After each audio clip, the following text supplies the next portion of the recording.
Hey, I'd like to welcome you to another episode of Mission Matters. My name is Adam Torres, and if you'd like to apply to be a guest on the show, just head on over to missionmatters.com and click on Be Our Guest to apply. All right, so today I have Pamela Holly on the line, and she's founder and CEO of Universal Giving. Pamela, welcome to the show. Hello, Adam. Thank you for having me. All right, Pamela. So really excited to get into today's topic. So we'll be talking about entrepreneurship and what that means to you. And also I'm excited to get into Universal Giving and to learn more about, the background of the organization and, some of the inspiration behind you founding this, of course. But before we get started in those things, we'll start this episode the way that we start them all with our Mission Matters Minute. So, Pamela, we at Mission Matters amplify stories for entrepreneurs, executives, and experts. That's our mission. Pamela, what mission matters to you? Well, with Universal Giving, we help people donate and volunteer with quality, vetted nonprofits all over the world. So what we do is help match up people with the best nonprofits all over the world so they can donate their money and volunteer their time. Fantastic, and excited to learn more about Universal Giving as well.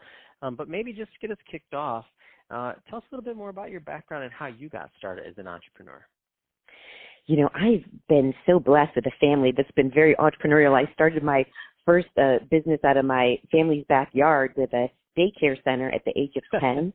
With my sister and my mom supervising. And so my sister and I did that together. And it was just a great experience learning how to budget for how much can go to snacks and what happens if nap time doesn't last an hour and the children only sleep 10 minutes. And kids who wanted to go in the pool, but for liability reasons, we couldn't let that happen. So I learned a lot from those experiences of setting up small micro businesses, if you will, that way. I also learned from lemonade stands. I tried to sell coins at my lemonade stand, and that didn't work, and people only wanted the lemonade. So I think, entrepreneurship, if you can get started even with kind of small micro ideas, it will teach you a lot about the marketplace, whether that's a global world out there or whether that's your neighborhood.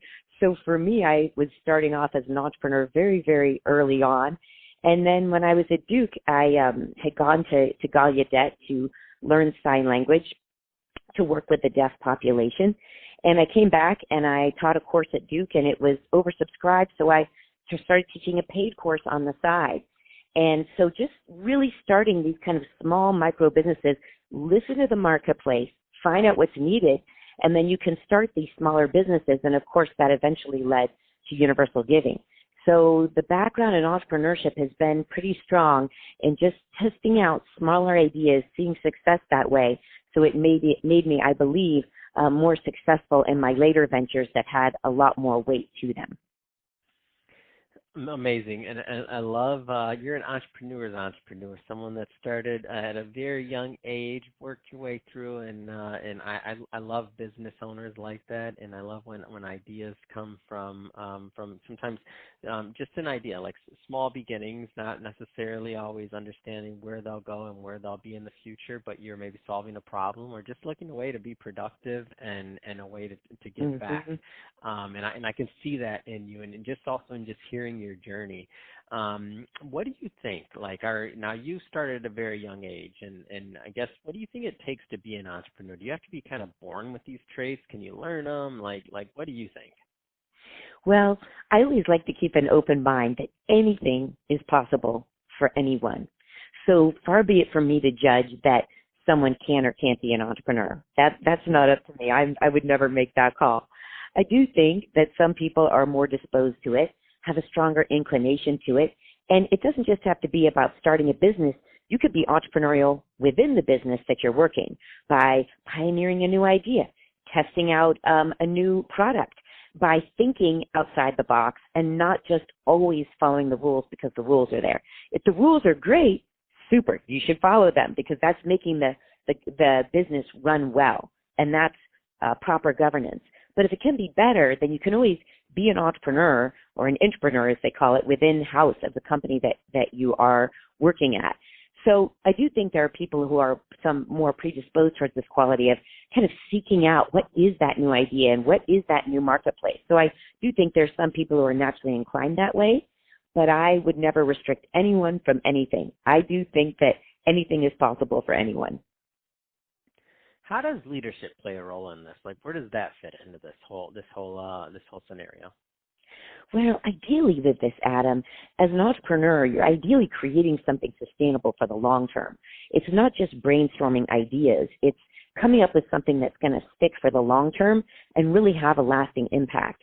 And behind that is very solid operations, well-run organization, a very, very good team, a strong, diverse, global team that is backing up all of your mission and the execution of your mission in many, many different ways. And so to me, once you start that idea as an entrepreneur, either you or other people who are better than you, ideally both, are continuing this forward through leadership to take this idea to a very, very stable situation where it lasts for decades and decades and goes on and on, way, way beyond you as an entrepreneur.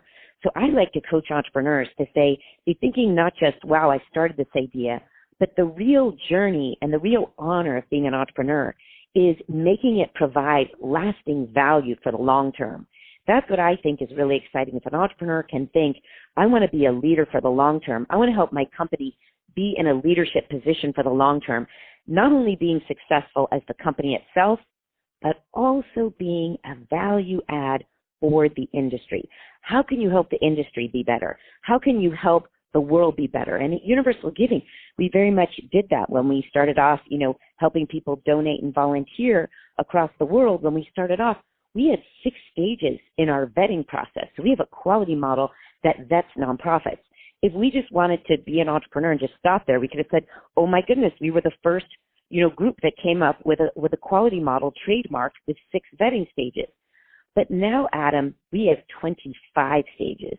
We have added on more and more steps in vetting for our nonprofits on terrorism, vetting social media, vetting Me Too movement. We're constantly innovating. So to me, that goes beyond entrepreneurship and to leadership, where Universal Giving is being a leader in quality vetting, making sure that your philanthropy, your volunteering is being involved with the best nonprofits. So you want the leadership to continue to accelerate, to continue to innovate, and to not only make your organization the best, but to make your industry better. And we hope we've contributed to people feeling more secure in their giving and more secure in their volunteering. I think that's a great transition, and I'd like to, and thank you for that. And so let's go a little bit further. I know you mentioned part of it, but let's go further. So tell us more about Universal Giving and what you do. So with Universal Giving, we have a website and mobile website as well, where people can come on and decide, I want to go clean up a river in Tanzania. So you can go volunteer to do that. Or if you want to donate and you want to build a house, you can go do that and choose the country that you want to do that in. So we have a team of NGO outreach team all across the world, outreaching to NGOs that we think are top performing. We vet them and we put them up on the website. So what you're getting on the website are the best places to donate and volunteer. Often what we're also doing, Adam, is we're not trying to find big name nonprofits. We're not looking to just promote big name brands. What we're looking for is, who are those great local, on-the-ground leaders who really know what they're doing, have that expertise, and promote them on Universal Giving after they've been vetted through our quality model. So when you come in as a donor and donate, or you come in as a volunteer and volunteer, you're just getting the best of these local leaders who really know what they're doing on the ground, so that when you participate, you have the best experience possible.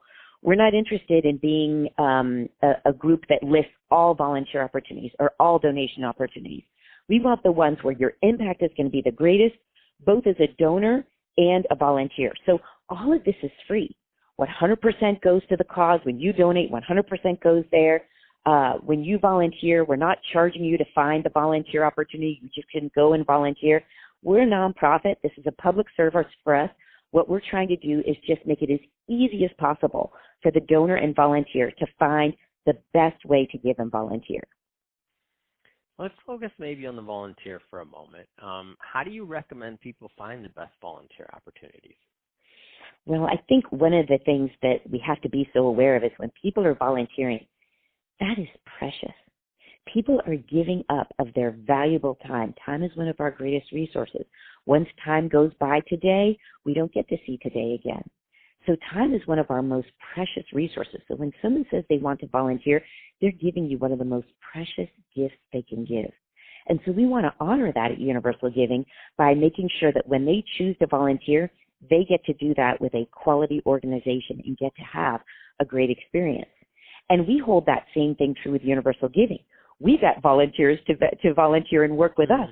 And the same thing with us. We're saying to you, when you make that commitment, we're expecting you to keep it. And we also are going to give a lot to you. We give a lot of professional training to the volunteers. We help them grow in their career. Often they add us to their resume.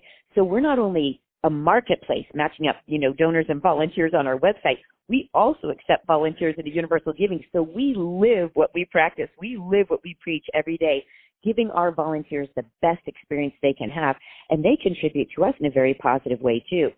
I will say this on the volunteering side, whether it's from the volunteer side or the organization side, everyone needs to treat it so seriously. The volunteer's time is precious, and the nonprofit's time is precious too. It's not free for the nonprofit because the nonprofit is giving you valuable management time. They are spending their managers' hours and paying their managers to manage you. So everyone's time needs to be valued very, very strongly, both the volunteer and the nonprofit, and treat it seriously. Don't just sign up for a volunteer opportunity if you think you want to try it out. If you think you want to try it out, let them know that. Let them know, I'd like to try it out a couple of days. Is that possible? Don't sign up for 3 months unless your intent is really to commit and finish those 3 months.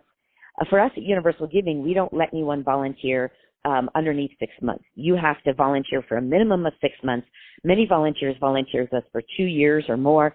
It's that serious, and the training we give you is that serious as well, too.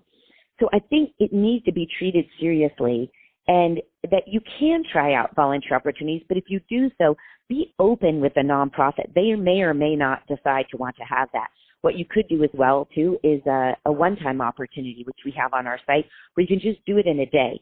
And that's a great way to test out volunteering without making a commitment. Just volunteer for a day. So volunteer to help serve youth on a day, and then you might decide, yes, I want to make a longer-term commitment and volunteer with CASA, which is Court-Appointed Special Advocates, which works with foster care youth, which I'm also a part of as well. That's a long-term commitment where you go through training. So you want to be very specific about your volunteering and your intention, both to honor your own time as well as to honor the nonprofit. Oh, that's great.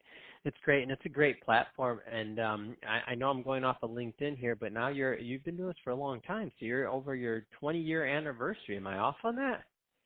You're right. It's 20 years. And Congratulations, first off. If I had one of those clappers, I'd do it right now. But yeah, no, that's awesome. It's amazing. It's an amazing story. And to be in this market and helping this many organizations over the course of 20 years, I just have to say bravo. Like, serious, that's a great job. Oh, thank you so much. And I have to tell you, every day is a joy. You face challenges as an entrepreneur, but every day I wake up and I'm never tired, because I love what I do. And that's what I fought to find, was find a job that I love to do. This is not a job for me, and that's what I wish for other people too. Find your mission. It may be full-time. It might be part-time. It might be a side hobby. We all have different callings in life. But if you can, try to find out what you love to do, because that will just spark your life and bring joy to it and bring joy to all around you as well. Fantastic.